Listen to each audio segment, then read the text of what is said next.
Setiap glory yang saya telan, itu kalau saya tidak ralat, pasti ada duri nanti yang Tuhan izinkan. Itu bukanlah ujian yang memang menjadi bagian porsi saya, tapi ujian yang saya undang, yang tidak perlu datang.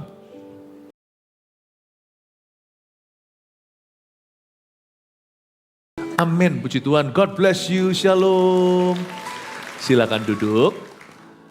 Hari ini kita bicara dari kitab Esther. Ini episode ketiga sudah. Anda kalau belum mendengarkan yang tadi atau yang nanti, tolong dengarkan sendiri nanti. Semua ada di YouTube. Dan saya ambil tema besarnya sifat mempelai Kristus karena Kristus disebut sebagai mempelai pria. Gereja yaitu umat Tuhan. Kita anak-anak Tuhan sebagai mempelai wanita. Cerita ini adalah cerita yang unik karena di dalam kitab Esther tidak disinggung tentang Tuhan, tetapi Tuhan bekerja di balik layar. Tahukah Anda kita tidak perlu gembar-gembor Tuhan? Memang kita harus beritakan, harus bersaksi untuk namanya, tetapi kita tidak boleh latah. Namun hati kita harus tenang percaya bahwa di balik segala perkara, kalau kita beriman pada Tuhan, kita taruh pengharapan pada Kristus, dan kalau kita mengasihi Kristus, Tuhan tuh bekerja dalam segala perkara loh di hidupmu dan hidupku. Mendatangkan kebaikan dan rencana Bapa. Asal kita nggak memberontak. Nah, Esther ini adalah satu kitab tentang bagaimana Tuhan menyelamatkan umat Yahudi dari satu bahaya yang luar biasa. Ada musuh yang muncul namanya Haman yang mencoba memunahkan bangsa Yahudi. Ini Hitler zaman dulu.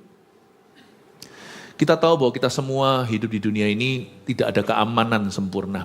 Tapi kalau kita punya Tuhan, kita aman. Nah, kita akan pelajari dari kitab Esther ini adalah menunya seharian ini sudah dimunculkan tadi ya? Belum ya? Ini dia. Kita masuk di ibadat 3, mengalami pembelaan. Waktu kita baca kitab Esther, tolong bayangkan Esther itu adalah kita. Suami Esther adalah seorang raja negara adikuasa, tempatnya Iran hari ini di dunia modern ini. Tapi Iran sekarang kan sudah nggak seperti dulu, udah gembos lah. Apalagi Irak. Tapi zaman itu Iran adalah superpower. Belum zamannya Amerika, belum zamannya Inggris, China. Zaman dulu Iran, 100 tahun kemudian dia ditaklukkan oleh satu bangsa namanya Yunani. Tentunya kita tahu dalam sejarah, yang suka sejarah, Alexander the Great, Alexander Agung. Jadi Iran itu adalah negara adikuasa. Nah, Raja Ahasiweros ini memerintah 3 benua, 23 negara, 127 provinsi. Jadi ini orang besar banget, ini besar banget. Dia dulu disebut Wan Wang Zuwang, atau dalam bahasa Chinese-nya itu artinya disebut sebagai raja di atas segala raja. Dia nggak patut dapat gelar itu, yang raja di atas segala raja. Di antara puluhan raja, dia satu raja, satu-satunya yang beda. Dia paling tinggi. Semua tunduk padanya, itu hanya Kristus. Tapi, jadi kalau kita baca buku ini, boleh kita bercermin dengan Esther, tapi jangan kau kira Ahasiweros itu mewakili Tuhan. Oh, sama sekali enggak, dia orang berdosa. Tuhan tiada tandingan. Tapi kita bisa bercermin, kita bisa refleksi dari Esther ini. Kita orang-orang Kristen, gereja Tuhan di atas muka bumi adalah mempelai Kristus, mempelai wanita. Ya, mari kita baca dari cara sudut pandang itu. Hari ini kita akan belajar banyak, ada banyak rema-rema dan nubuatan dari Kristus untuk hidupmu. Kita lihat sekarang mulai pasal 2 dulu. Pasal 2 ayat 19 sampai pasal 3, entah sampai berapa ayat nanti kita lihat. Mordekai mengetahui suatu kesekongkolan. Ada satu orang namanya Mordekai. Selama anak-anak darah dikumpulkan untuk kedua kalinya, Mordekai duduk di pintu gerbang istana raja. Ada pun Esther tidak memberitahukan asal-usul dan kebangsaannya seperti diperintahkannya kepadanya oleh Mordekai, sebab Esther tetap berbuat menurut perkataan Mordekai, seperti pada waktu ia masih dalam asuhannya. Berhenti sampai situ dulu. Mordekai ini siapa lagi? Makanya beruntung orang yang sudah membaca Alkitab meresap lebih banyak. Kalau saya memberikan pengajaran seperti ini. Saya kasih juga satu ringkasan, supaya yang belum membacanya juga mendapatkan sesuatu. Mordekai ini adalah ayah asuhnya Esther. Dia sebenarnya adalah kakak sepupu. Tapi karena usianya jauh lebih tua, papa mama Esther mati, dia adopsi. Mordekai ini kerja di pemerintahan Iran, di negara Persia. Tepatnya di sebuah benteng namanya Benteng Susan, itu adalah salah satu ibu kota di zaman Irak, Iran zaman kuno itu. Mordekai ini seorang hero, seorang pahlawan, dan dia seorang negarawan. Tapi dia orang Yahudi. Orang Yahudi ini kan berapa tahun silam, mereka kan kalah perang, lalu diangkut semuanya ke Babilonia. Babilonia di Irak sana ditaklukkan sama Iran, ditaklukkan sama Persia. Jadi zaman dulu sampai sekarang itu orang itu gonta-ganti yang berkuasa. Baik politik, baik bisnis, semua itu gonta-ganti. Tapi Tuhan yang tidak berubah. Tuhan itu mengangkat raja, turunkan raja. Makanya kita semua harus takut akan Allah. Nah, Mordekai salah satu keturunan orang Yahudi tinggal di negeri orang. Tapi sekarang menjadi seorang pegawai negeri. Mordekai ini papa asuhnya Esther. Esther itu nama kerennya. Nama dusunnya, nama aslinya Hadassah. Oke? Saya harap Anda siang hari ini siap mental dan pikirannya untuk saya bombardir dengan informasi dulu, karena ujungnya bukan informasi. Ujung semua ini aplikasi dalam hidupmu. Ya, penting. Saya rasa Bible study seperti ini mendewasakan iman kita. Esther dididik sama papa asuhnya. Mordekai ini luar biasa. Nah, nanti Mordekai ini jadi kunci kemenangan. Jangan Anda kira orang-orang yang akan menyelamatkan Anda dan saya itu orang-orang besar semua. Kadang-kadang Tuhan tuh kasih orang-orang yang tidak terduga. Pertolongan dari tempat yang tidak terduga itu selalu cara Allah bekerja. Jadi karena itu never undermine people. Tidak boleh kita meremehkan siapapun dalam hidup ini. Jangan remehkan tukang parkir. Jangan remehkan siapa. Sama orang itu semua harus orang kan. Jangan pandang bulu. Ya. Nah, Mordekai ini ternyata kunci keselamatan raja. Tapi saya ajak Anda untuk lihat Esther dulu. Esther ini luar biasa. Kenapa dia jadi ratu? Kebaktian sebelum tadi saya jelaskan, dia memang sudah punya wibawanya. Wibawa itu terdiri dari apa? Saya jelaskan tadi, terdiri dari karakter dan kemampuan. Esther memang sudah punya auranya jadi ratu. Jadi cepat lambat kalau Anda sudah beraura, Anda pasti jadi. Masalahnya itu kita jangan jadi orang yang murahan. Jangan jadi orang yang gampangan. Jangan jadi orang yang suka gampangin orang lain. Orang kayak gitu tuh gak pernah ada yang besar. Saya gak pernah lihat dalam, mungkin saya belum cukup tua ya, tanya yang lebih tua kali. Pernahkah Anda dan Anda lihat, orang yang suka gampangin orang, bisa jadi orang besar? Gak bisa, sebentar paling jadi orang besar, gak bisa lama. Esther ini luar biasa. Dia sekarang posisinya sudah jadi ratu nih. Dia menggantikan ratu pertama, yaitu Ratu Wasti. Esther menggantikan karena Esther itu sangat menghargai kesempatan, sedangkan Ratu Wasti itu orangnya gampangin. Biasanya itu gampangin kesempatan, gampang, lain kali. Selalu ada lain kali, suatu hari dipecat dia. Esther sekarang posisinya sudah jadi ratu, mari kita lihat sekarang ayat 20. Adapun Esther tidak memberitahukan asal-usul dan kebangsaannya seperti diperintahkannya kepadanya oleh Mordekai. Berhenti di sana. Jadi untuk waktu cukup lama, raja yang meminang permaisurinya tidak tahu bahwa dia keturunan Yahudi. Mereka pada nggak tahu asal-usulnya. Karena orang Yahudi itu kan campur ya. Kalau dilihat benar-benar kan kayak orang bule. Tapi nggak semua loh. Ada orang Yahudi yang nggak semua pirang. Ada orang Yahudi yang hitam rambutnya. Ada pula kalau Anda ke Israel hari ini, lama ya nggak ke Israel rasanya. Semoga cepat selesai perangnya supaya saya bisa ajak lagi. Ada pula yang berkulit hitam. Jadi sebenarnya kalau bicara tentang orang ras Yahudi itu ada, tapi kalau Anda nggak bisa nebak, ada juga yang pirang gitu ya. Kita nggak tahu, orang nggak akan tahu dia ini keturunan mana. Ternyata Ibrani dia. She was a Jew, she was Jewish. Tapi dia simpen. Jadi salah satu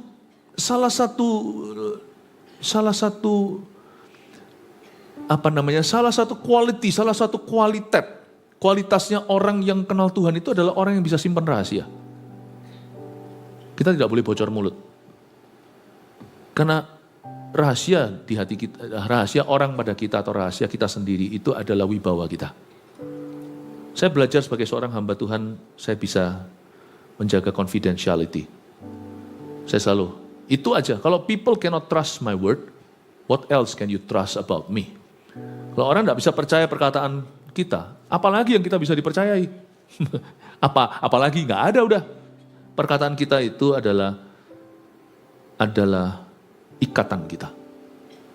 Nah, kita sekarang lihat ya, saya menunjukkan pada Anda sesuatu. Esther ini punya satu sifat yang patut kita contoh.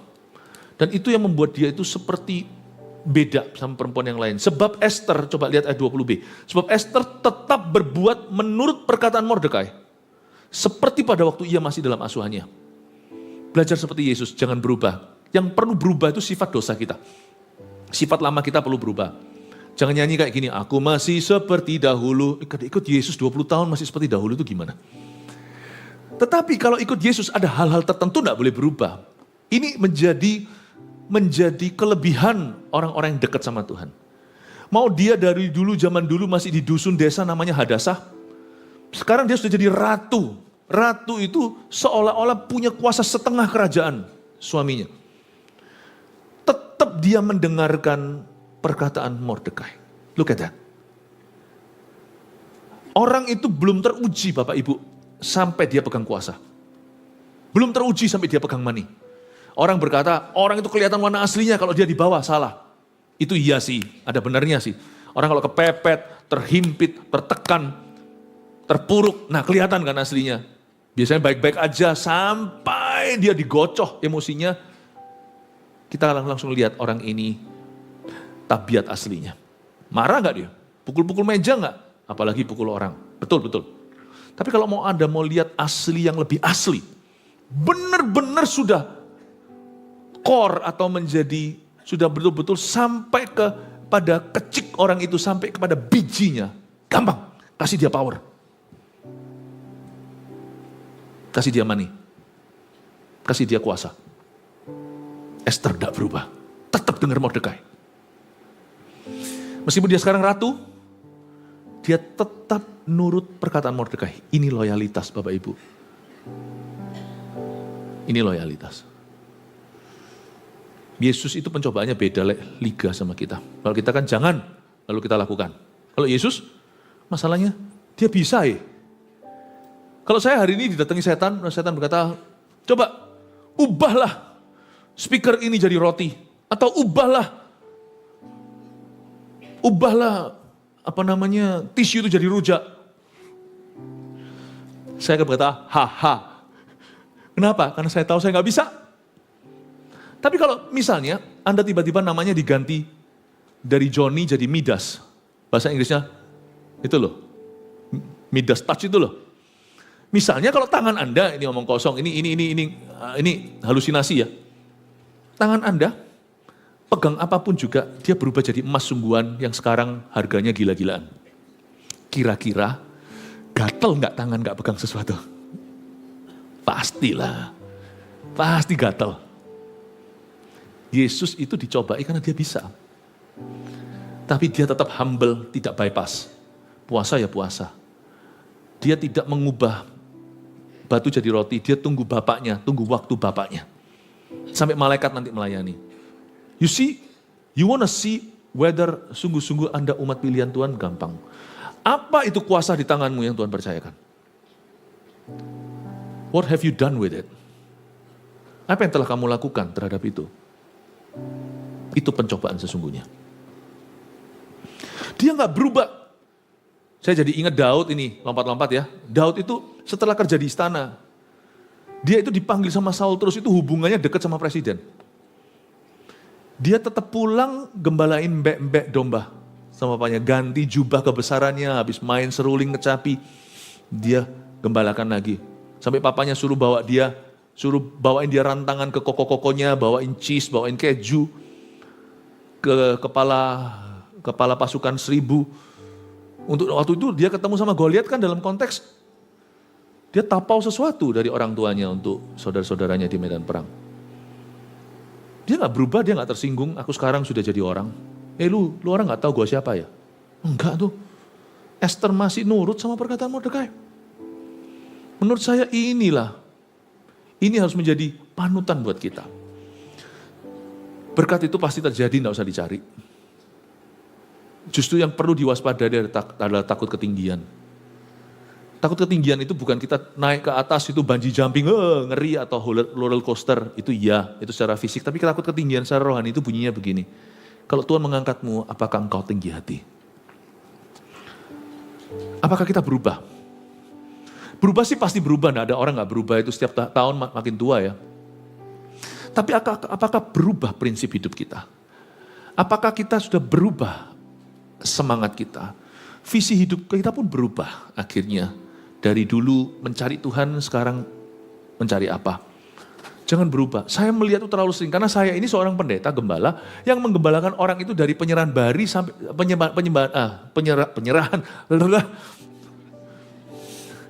penyerahan bayi sampai penguburan orang mati. Servis kami kepada Tuhan untuk umatnya itu dari sampai nggak bersuara meninggal dunia. Saya melihat di masa transisi itu gampang berubah. Anak kecil polos-polosnya ketika dia remaja. Lalu pemuda, lalu dia menikah. Saya melihat orang itu berubah, dimakan buaya serigala itu di masa transisi. Penyeberangan itu loh. Nyebrang sungai Yordan, Laut Merah, itu orang berubah. Banyak orang berubah. Tapi berbahagialah orang yang tidak berubah. Sama Tuhan maksudnya komitmennya. Itu Esther, itu Hadasa. Gak heran. Tuhan itu sangat berkenan sama orang ini. Dia seperti Yesus kan. Tuhan Yesus tidak berubah. Tidak berubah. Tidak berubah. Kebaktian sebelumnya saya tadi ajarkan kita gak boleh jadi orang aji mumpung. Kita gak boleh jadi seorang oportunis. Kecuali menggunakan opportunity dengan baik. Apa Hadasa kita pelajari, dia tidak berubah. Mari kita lanjut ayat 21. Pada waktu itu ketika Mordekai duduk di pintu gerbang istana raja, sakit hatilah Bigtan dan Teres, dua orang sida-sida raja yang termasuk golongan penjaga pintu. Lalu berikhtiarlah mereka untuk membunuh Raja Ahasiweros. Jadi ada suatu konspirasi terjadi. Ada dua orang lah, nggak usah diingat namanya nggak apa-apa. Bigtan dan Teres. Ya. Kalau saya harus ingat karena saya pengkhotbah, saya pengajar, Anda tidak usah ingat namanya nggak apa-apa. Untuk saya mengingat Bigtan itu gampang. Saya selalu mikir gabungan antara Chinese dan Inggris, Big Chitan, telur besar. Ya, Bigtan dan Teres, dua orang sida-sida pegawai raja lah ya. Sida-sida ini kayak bahasa Chinese-nya Taijian atau orang-orang yang dikebiri, laki-laki ini, tapi nggak bisa nikah. Mereka itu harus setia sama raja. Enggak tahu lah mereka sakit hati apa sama raja, ada ceritanya sendiri lah. Ini semuanya dalam sejarah. Jadi ahli arkeologis semuanya menemukan artifak tentang zaman-zaman itu Ahasiweros. Dan Bigtan dan Teres ini dua orang mau bunuh raja lah. Ya mereka posisinya sangat strategis karena mereka itu penjaga pintu. Jadi keluar masuk raja sudah pulang dari kerja, sudah habis mengadili rakyatnya, mau tidur segala lewat tempat-tempat yang itu kalau dibunuh ya tidak ada orang tahu, zaman itu belum ada CCTV. Tapi perkara itu dapat diketahui oleh Mordekai. Ayat 22, lalu diberitahukanlah kepada Esther sang ratu. Dan Esther mempersembahkannya kepada raja atas nama Mordekai. Jadi lihat ini ya Esther ya. Kenapa Esther itu diangkat sama Tuhan? Kenapa dibelanin sama Tuhan? Karena Esther nggak pernah cari nama sendiri. Benar-benar dia nggak pernah tanam figurnya.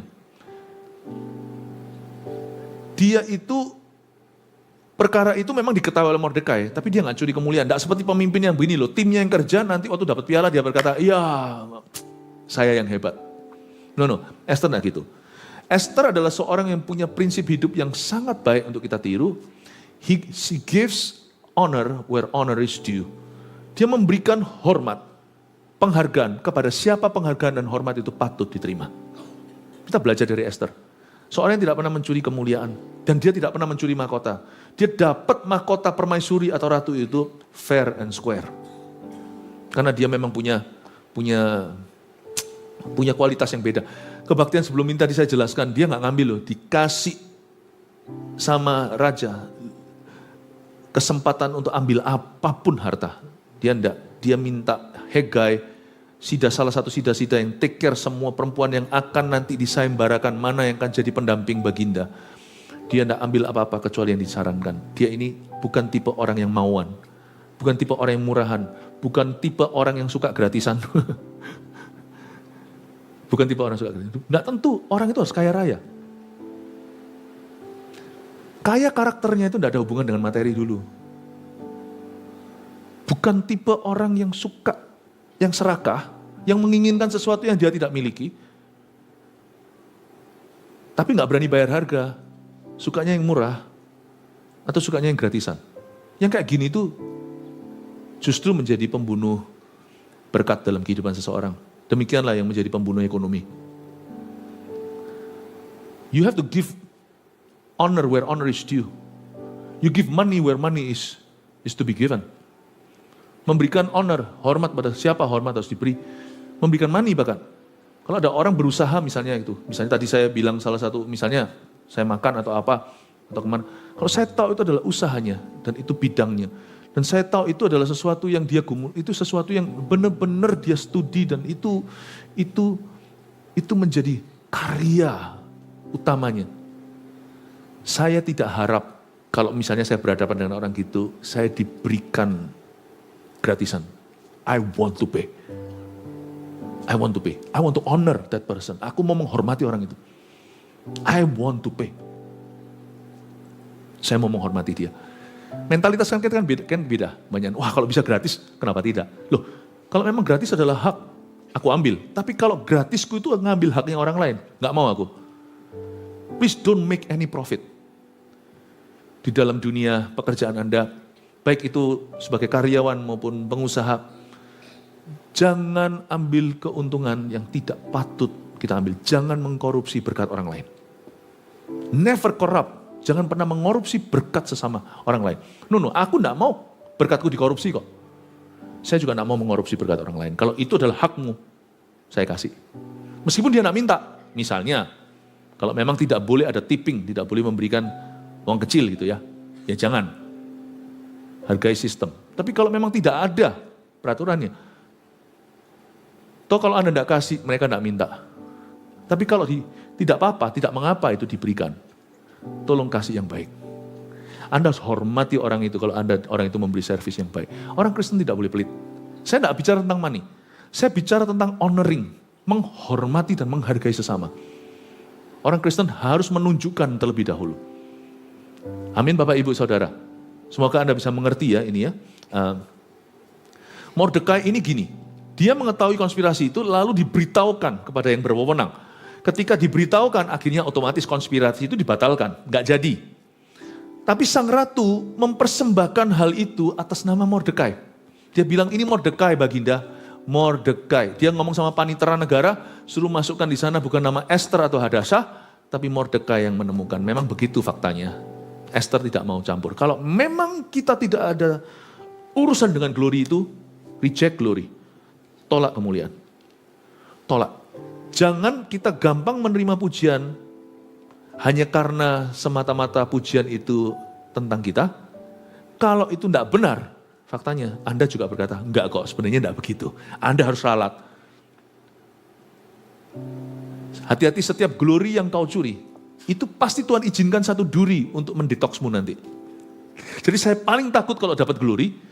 Kalau saya dapat glory yang saya berhak pun, saya pasti akan akhirnya kembalikan itu ke Tuhan. Saya berkata, ya betul, tapi aku bisa gini sebenarnya juga karena, nah, tapi kalau itu glory bukan milikku, saya diam aja. Pura-pura dalam perahu, kura-kura sudah tahu. Kura-kura tidak tahu, pura-pura sedang dalam perahu. Gimana sih itu? Kura-kura dalam perahu, pura-pura tidak tahu. Nggak boleh. Setiap glory yang saya telan, itu kalau saya tidak ralat, pasti ada duri nanti yang Tuhan izinkan. Itu bukanlah ujian yang memang menjadi bagian porsi saya, tapi ujian yang saya undang, yang tidak perlu datang. Akan ada duri yang Tuhan izinkan dalam hidup saya untuk memastikan yang kau telan, kau muntahkan. Pernah sekali ada suatu kejadian yang cukup ekstrim. Tapi di hari-hari saya sedang mendidik anak-anak muda. Ya, dahulu ini terjadinya puluhan tahun yang lalu. Ada satu orang makan di satu tempat. Makan bakso atau apa gitu. Semua yang lain fine-fine saja, tapi dia punya lupa ditagih. Dia pergi sama teman-temannya, akhirnya dia juga kura-kura dalam perahu. Pura-pura tidak tahu. Terus akhirnya dia berkata, aku gak ditagih, aku gak makan. Terus karena saya ada di tempat, kan saya gak bisa diam. Karena saya pendidik mereka. Yesus kan guru. Jadi kemana-mana harus ngajar. Nggak hanya waktu di mimbar, saya harus ngajar. Nah ini anak-anak muda kalau gini kan kamir nanti. Apa yang ku ajarin kan percuma kalau seperti ini spiritnya. Culture baby, Culture, kebudayaan, gampang. Kalau itu sudah jadi culture, susah untuk kita ralat. Paham maksud saya? Saya tunjukkan ya. Kalau setan mau merusak satu generasi itu memang hanya dengan merusak. Bukan dengan hajar setiap orang, enggak. Bikin aja suatu kejadian dan itu diterima, turun 10 tahun kemudian itu jadi kebiasaan. Mateng sudah sampai titik itu susah diralat. Saya ada di sana, saya sebagai guru, mewakili maha gurunya, yaitu Tuhan Yesus. Saya nggak bisa diam. Terus saya bilang, kamu nggak bayar? Kamu nggak bayar? Wah, tapi sudah kejadian berapa hari lalu. Saya langsung ngomong, saya cuma ngomong, asal ngomong. Tapi ternyata saya nggak tahu itu Roh Kudus hinggap pada saya. Saya bilang, apa yang kamu makan bukan milikmu, pasti kau muntahkan. Langsung hari itu muntah-muntah dia. Baksonya keluar semua. Itu bukan 2 hari. Kalau nggak salah hari yang sama lah ya. Atau keesokan harinya pagi, waktu saya ketemu sama saya bilang, apa yang kau makan? Kalau itu bukan milikmu, itu adalah berkat orang. Nggak fair lah, kalau kamu memang nggak mau bayar, ya nggak usah makan. Ngapain kamu ingini baksonya, kalau kamu memang nggak mau bayar, nggak usah makan. Kan gampang, nggak usah susah. Toh nggak berdosa, nggak makan. Ya sudah, aku memang nggak berhak atas itu, memang aku nggak mau bayar kok. Ya udah, itu bukan milikku ya, saya juga nggak mau ngingini, ngapain saya pelototin terus, padahal saya nggak bisa makan, ngapain, nggak usah saya siksa sendiri. I want to be happy. Saya ngomong sama dia, apa yang kamu makan ya? Pasti kamu muntahkan. Sebab dalam grup ini yang saya ajari, saya bilang, tidak ada orang bila melakukan ini dalam hadirat Allah. Karena saya bawa hadirat Tuhan di tengah-tengah kalian. Saya bilang, gak bisa, jangan ngomong gitu segalanya, sorry-nya muntah semua, keluar. Saya jadi ingat ayat, Tuhan itu melakukan keputusan utusan-utusannya. Dan dia melaksanakan perkataan hamba-hambanya. Saya sendiri belajar sesuatu dari pengalaman, Tuhan apa yang kutelan, kalau memang itu bukan untuk aku, jangan deh Tuhan, ngapain cari penyakit. Itulah sebabnya uang yang bukan milik seseorang, orang Kristen larikan, you trust me. Uang tidak tentu ganti orang, miliarnya tetap ada di kantong Anda. Pasti ada sesuatu yang miliar tidak bisa beli yang kau sesali nanti untuk memuntahkan semua berkat miliaran yang milik orang. You will never get away. My God is just. Allahku itu adil. You will not get away. Nggak akan. Orang yang larikan, yang rusak rumah tangga orang, you will not get away. Karena itu saya paling takut sama Tuhan. Sebelum kita bicara tentang pembelaan Tuhan, karena istrinya Yesus misalnya ya gereja itu pasti mengalami pembelaan Tuhan. Salah satu karakteristik daripada mempelai Kristus adalah dibela sama Kristus. Sebelum kita ngomong tentang pembelaan, kita harus bicara tentang pendidikan Allah dulu. Allah hanya membela orang-orang yang tidak didik. Dia hanya menyesah anak-anak yang sejati, anak-anak gampang dibiarkan. Jadi Tuhan hanya membela anak-anak tulen saja. Jadi sebelum saya jelaskan tentang pembelaan, saya harus bicara tentang kekudusan. Kekudusan tidak tentu tentang moralitas, seksualitas, kekudusan itu tentang integritas, tentang kebenaran di dalam batin kita. Semoga ini Anda tangkap ya, prinsip-prinsip ini menurut saya bukan prinsip untuk anak-anak SD secara rohani, ini adalah prinsip untuk universitas, saya mau memberikan pada Anda makanan keras untuk Anda cerna. Semoga siang-siang gini Anda bisa mencerna yang ginian ya. Ya, coba katakan kanan kirinya, ayo jangan bengong.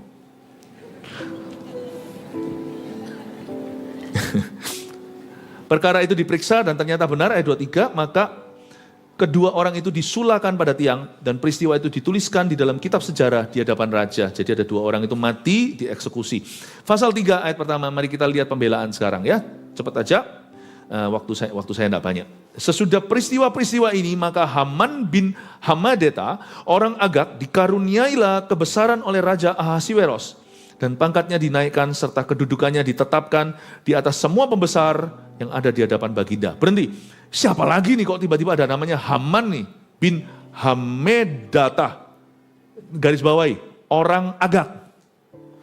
Orang yang agak gimana gitu loh. Oke, siapakah Haman? Kok banyak sekali tokoh di sini? Haman di sini adalah kalau dalam suatu play itu dia itu orang jahatnya lah. Apa namanya itu kalau bahasa kerennya? Antagonis, ya. Dia adalah antagonisnya, tapi ini kejadian sungguhan. Haman ini adalah orang Agag. Orang Agag itu naik. Dia ini keturunan Agag, katakan Raja Agag. Raja Agag itu kakek moyangnya itu orang Amalek. Anda ingat gak kejadian saat Saul ditegur Tuhan dan kerajaan diambil dari dia. Waktu dia kalahkan Amalek, dia simpan mbek-mbek dan lembu wagyunya.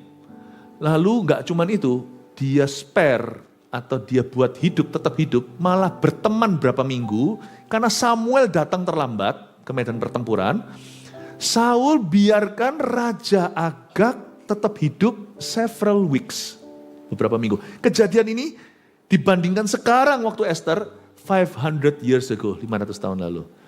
Listen, setan yang kau biarkan ucul akan menghantui turun-temurunmu ratusan tahun kemudian. Paham Bapak Ibu Saudara, tidak ada dosa itu yang murah. Anything you do now, turun. Familiar spirit, setan yang familiar dengan itu, akan turun. Terlebih setia Allah Roh Kudus bagi orang yang taat kepadanya, turun-temurun hingga ribuan keturunan, Tuhan setia pada mereka. Cus, pilih siapa yang kau layani. Saul mengizinkan Agag hidup. Ini salahnya Raja Saul, makanya Saul itu sungguh-sungguh membuat kerusakan besar. Dia boleh dikatakan salah satu raja terburuk Israel. Dia raja pertama. Gara-gara keteledoran yang disengaja oleh Saul, akhirnya keturunan Israel 500 tahun kemudian hampir dipunahkan oleh keturunannya. Mungkin selama berapa minggu itu namanya kan raja. Saul itu jadikan dia papet lah ya, jadikan dia boneka lah ya, udahlah. Saul itu kan selalu butuh pembuktian diri. Dia itu ada semacam suatu isu penerimaan. Jadi selama berapa minggu saya bayangkan Agag itu pasti dijamu, sorry ya, pasti dikasih perempuan.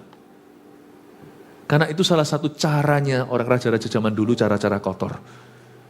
Ya itu politik kotornya mereka. Kasih perempuan. Nah selama berapa minggu itu dia pasti tidur dengan seseorang. Ini loh keturunannya.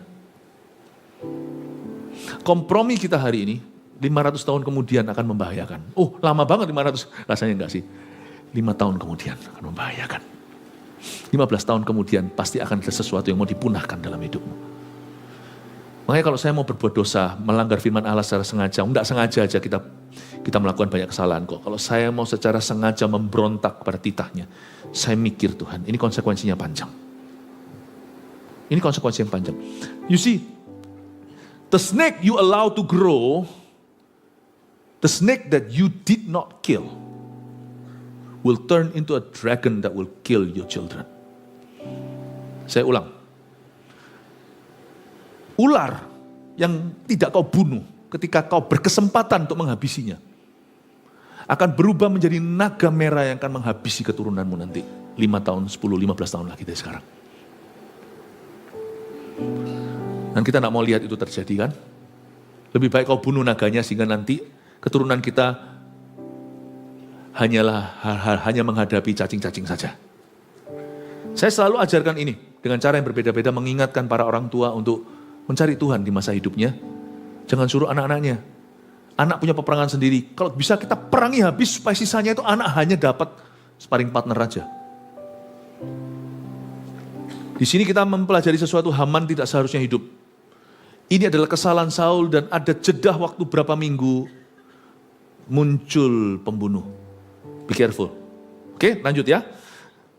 Ayat 2, dan semua pegawai raja yang di pintu gerbang istana raja berlutut dan sujud kepada Haman. Haman ini gaya karena dia mendapatkan promosi. Memang dia ini orang yang sangat-sangat dikenan raja. Ya, muncul satu tokoh baru namanya Haman. Semua orang itu berlutut sama dia. Sebab demikianlah diperintahkan raja tentang dia. Tetapi Mordekai tidak berlutut dan tidak sujud. Jadi Haman ini mendapatkan, mungkin dia berjasa lah sesuatu lah. Ekonomi apa, enggak tahu. Di masa pemerintahan seorang presiden namanya Ahasiweros, seorang raja yang besar. Ada salah satu penasihatnya itu yang kuat. Dia punya banyak penasihat, tapi salah satu ini stand out. Salah satu ini memang betul-betul beda banget. Dan mungkin dia adalah anak emasnya, Haman ini. Dikasih macam-macam, makanya itu hati-hati ya Bapak Ibu. Kalau kita menganak emaskan sesuatu, anak buah, atau apapun juga, kita harus hati-hati. Pastikan kita itu juga studi yang baik. Percaya sama orang itu sangat diajarkan dalam firman, tapi percaya buta tidak pernah disarankan. Semua pegawai raja di pintu gerbang, raja suruh buat berlutut. Memang dia pernah berjasa, tapi raja tidak perlu over. Karena over justru bisa dimanfaatkan oleh Haman. Sayangnya raja ini tidak detil. Raja ini tidak mau melihat lebih spesifik, lebih dalam lagi sebuah kasus. Pokoknya berjasa, udah gitu.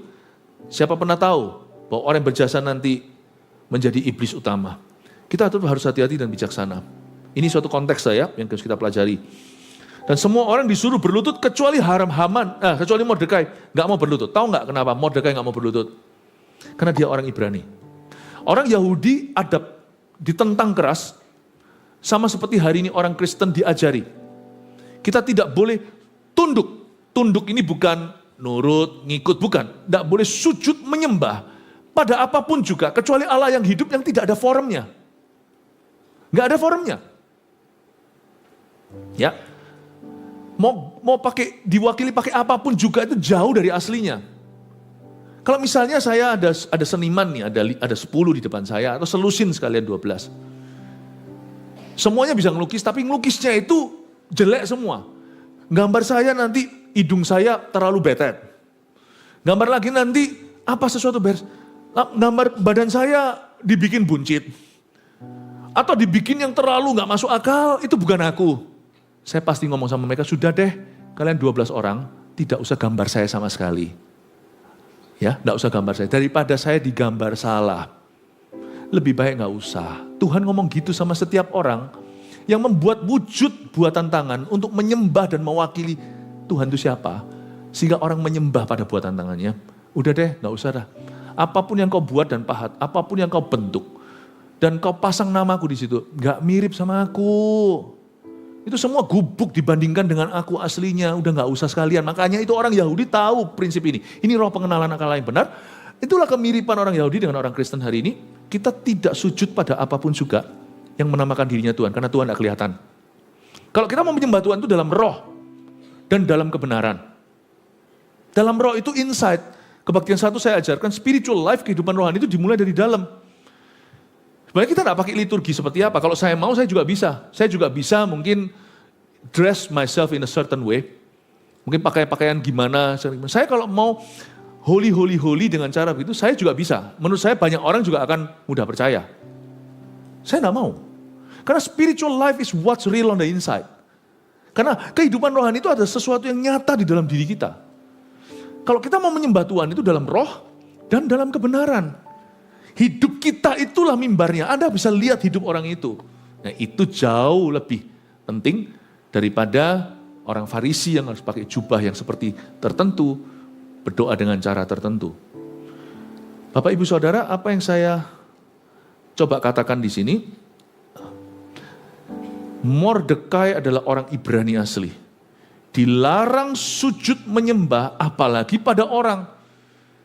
Nah, ini raja agak ngawur waktu dia berjasa, tetapi dia terlalu mengagungkan salah satu orang yang di bawah kuasanya, sehingga orang tersebut menjadi-jadi. Justru nanti jadi momok dalam cerita ini, tapi siapa namanya, si Mordekai tidak mau sujud kepadanya. I refuse. Ini saya kagum. Mordekai ini papanya Hadasa. Jadi saya lihat like father, like daughter. Like brother, like sister. Makanya Esther itu juga setia pada Allah. Mordekai tidak mau sujud. Bapak Ibu Saudara, di dalam hidup kita, saya janji satu hal. Kita semua akan alami.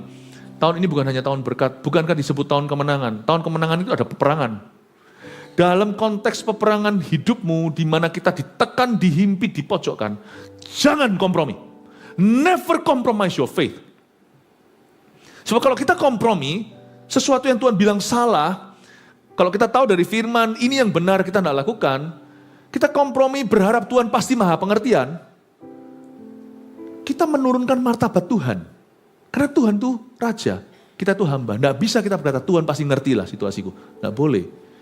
Kita mesti percaya. Waktu kita lakukan firman Tuhan, kita percayakan jiwa kita. Sekalipun kalau kita kompromi misalnya, pasti kita dapat kemudahan.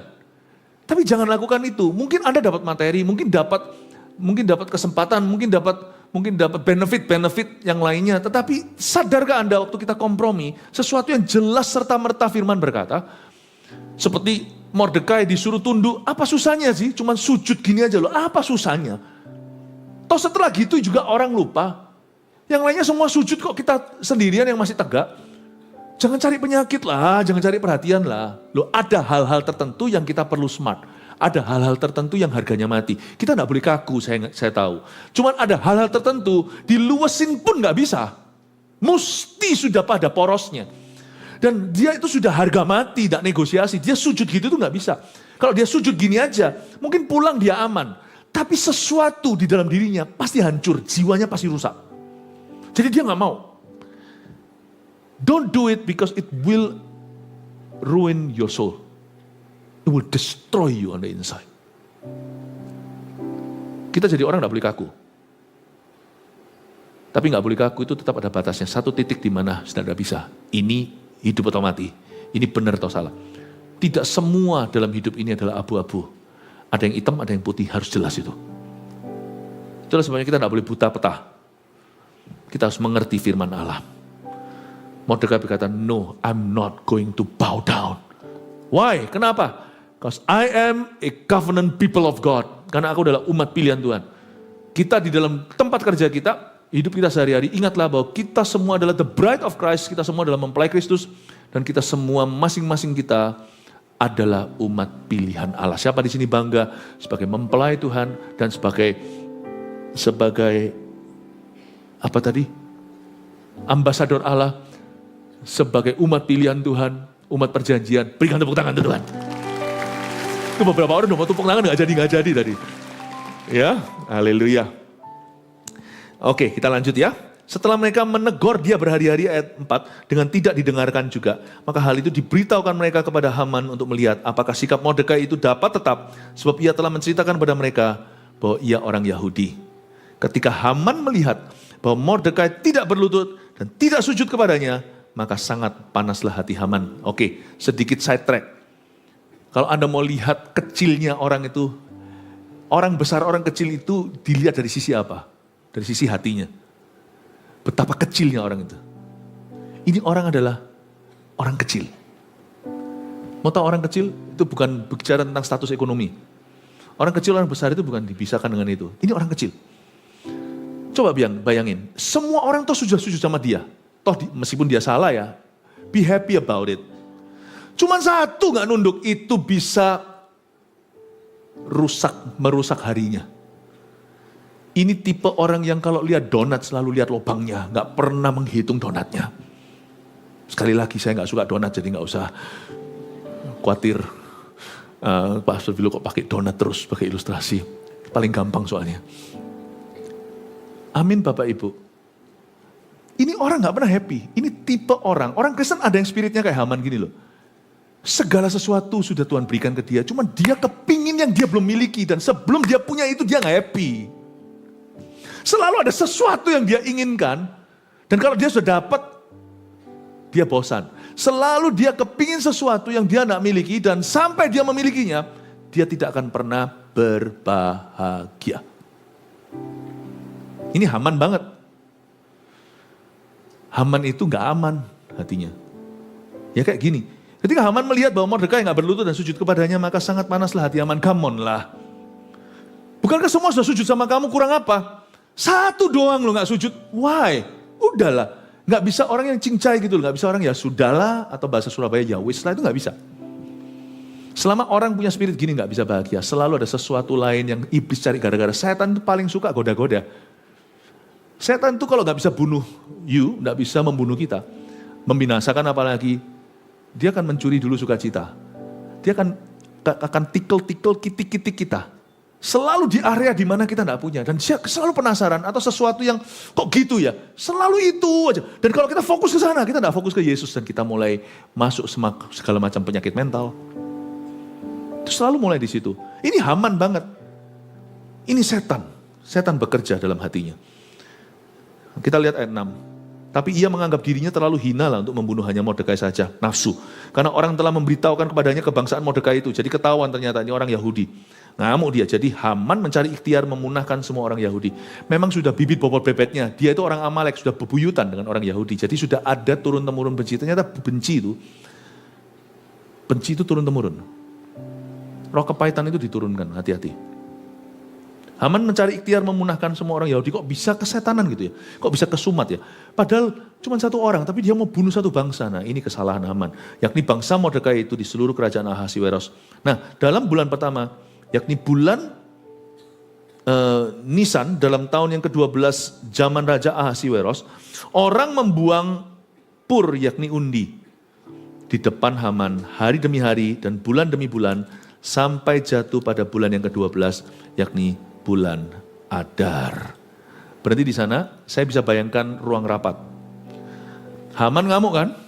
Wah, waktu dia ngamuk, masalahnya gini, Haman itu tidak punya Mordekai. Yang dia benci malah Mordekai, dia benci orang benar. Ahasiweros sekalipun bukan raja yang benar, tapi dia punya penasihat seperti Mordekai. Mau tahu ya kalau Anda dalam bahaya, kita dalam bahaya, anak Anda dalam bahaya, usaha Anda dalam bahaya, mau tahu? Gereja pelayanan Anda dalam bahaya, mau tahu? Kalau sekeliling Anda semuanya tidak ada penasihat yang benar, you are in danger. Sungguh, kalau misalnya kita sendiri atau anak kita, keluarga kita, kalau di sekelilingnya, pergaulannya, temannya, tidak ada lagi penasihat yang benar, meskipun bisa bilateral, bisa sifatnya horizontal, vertikal, atau bilateral,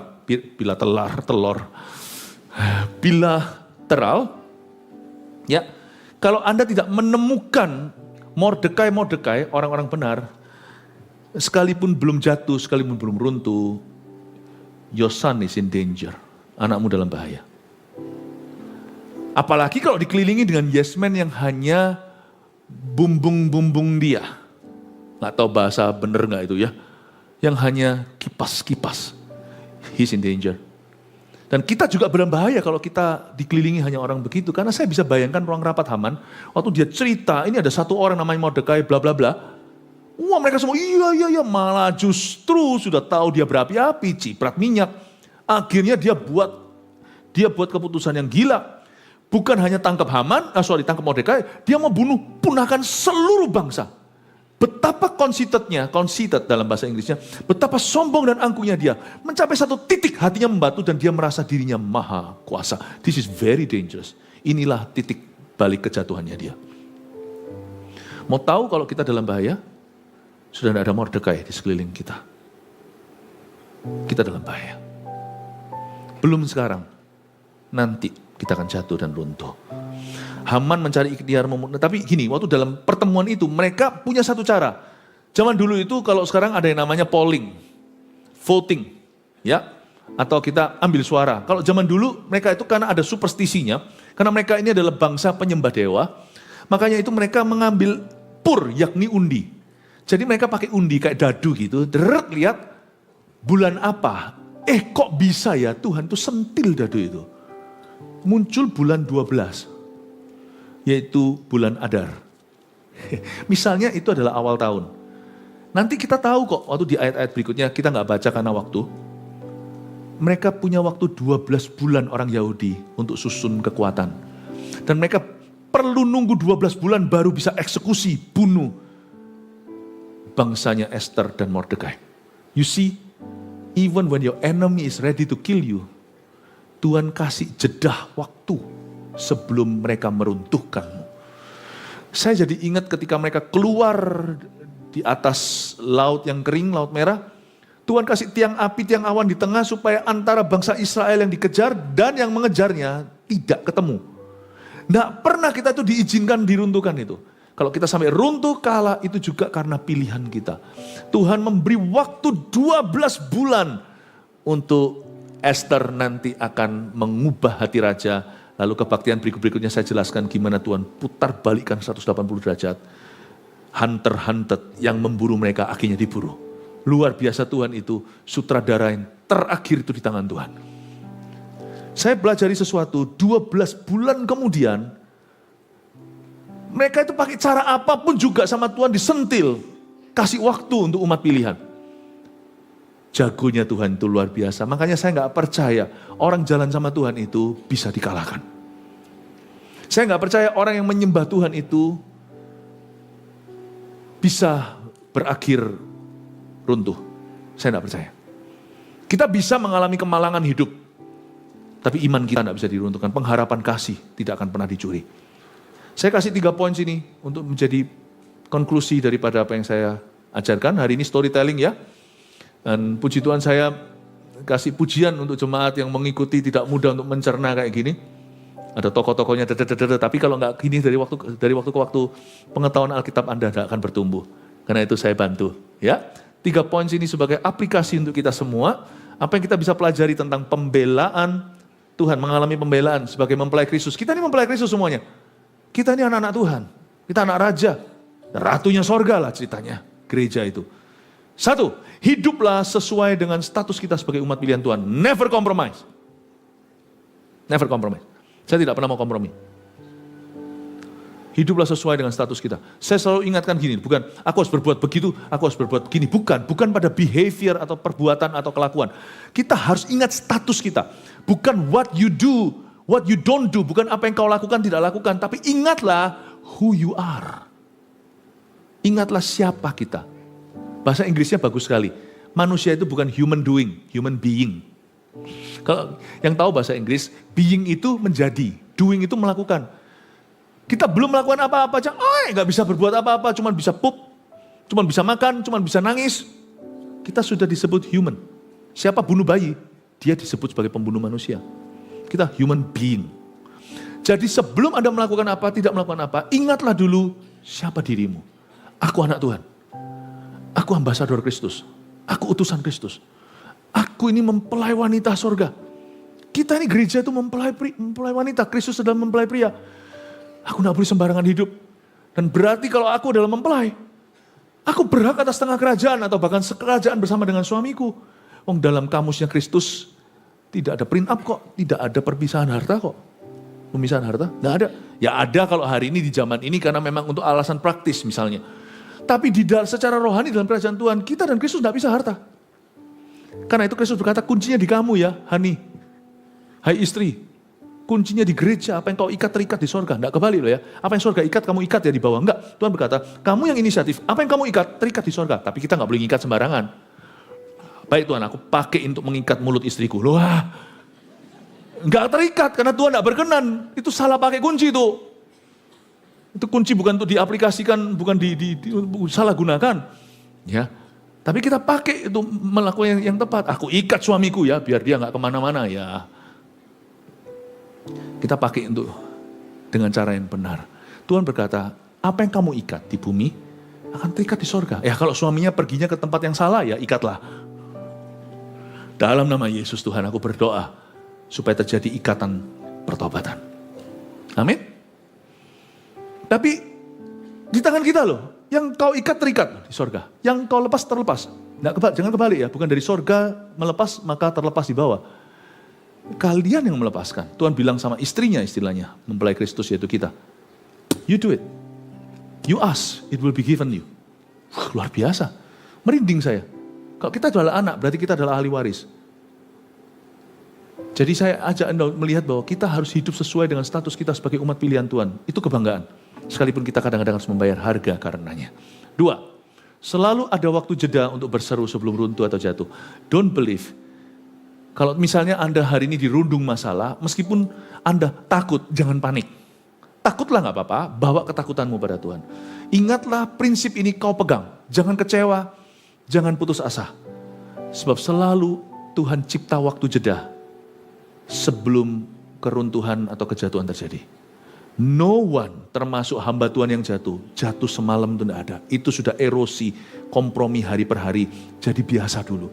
Tidak ada orang jatuh. Jadi kalau Anda dengar si itu jatuh, jangan Anda jadi hambar hatinya, dia aja jatuh. Enggak, itu ada story-nya yang Anda tidak tahu. Itu sudah ada komitmennya untuk terus melanggar, terus kecil-kecilan, sampai naik dosisnya hingga jatuh beneran. Tuhan selalu cipta jeda waktu sebelum seseorang jatuh.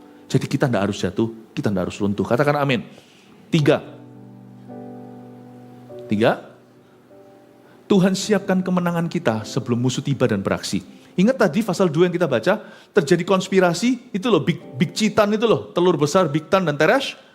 Itu kejadiannya sebelum Haman. Jadi Tuhan itu bisa merancang demikian rupa sesuatu itu terjadi Dan itu menjadi jasa dan solusi sebelum problema sesungguhnya tiba. Luar biasa loh. Waktu Tuhan itu selalu tepat. Salah satu berkat orang yang dikenan adalah dia selalu jalan di waktu Tuhan. Ada blessing of timing itu ada. Selalu timingnya itu pas. Selalu timingnya gitu. Aneh, dia menemukan konspirasi dan sama Esther dimasukkan atas nama Mordekai. Itu semua kejadian persis sebelum Haman dipromosikan, ditinggikan, lalu kesumat kesetanan. Sebelum itu terjadi, jadi Tuhan sudah tahu masalah apa yang akan menimpa kita dan Tuhan sudah sediakan solusinya di masa lalu kita. Udah disediain di masa lalu kita. Makanya orang yang panik gak bisa lihat masa depan, bukan hanya itu. Orang yang panik gak bisa lihat masa lalu dan bisa leverage atau bisa capitalize atau bisa memanfaatkan apa yang Tuhan sudah taruh sebagai senjata kemudian. Makanya jangan panik. Jangan panik. Kalau saya panik, saya masuk ke hadirat Allah, saya tenang. Setiap orang itu punya kepanikan sendiri, di mana itu di area dia tidak kuasai, di situ kita harus undang Tuhan.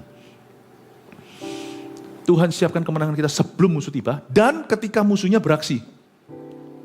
Haman, kau akan segera kau akan segera disulang, kau segera akan digantung, ini Haman, seperti Bigtan dan Teres. Nanti di kebaktian berikutnya saya jelaskan gimana Haman berakhir. Oh, belum sih, hari ini gak sampai ke Haman mati. Tapi kita mulai menuju ke situ. Tapi saya berdoa semoga 3 poin ini mengingatkan kita bahwa ada Allah yang membela kita. 1, 2, 3, munculkan, sudah? Silakan mau difoto, please. Inilah cara Allah membela kita ya. Thank you Tuhan sudah memberkati umat-Mu dan bersabda.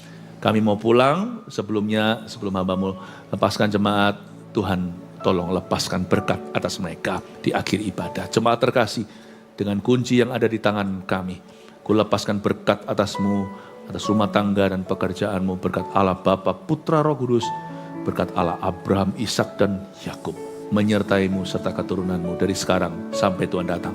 In Jesus' name, amen. God bless you.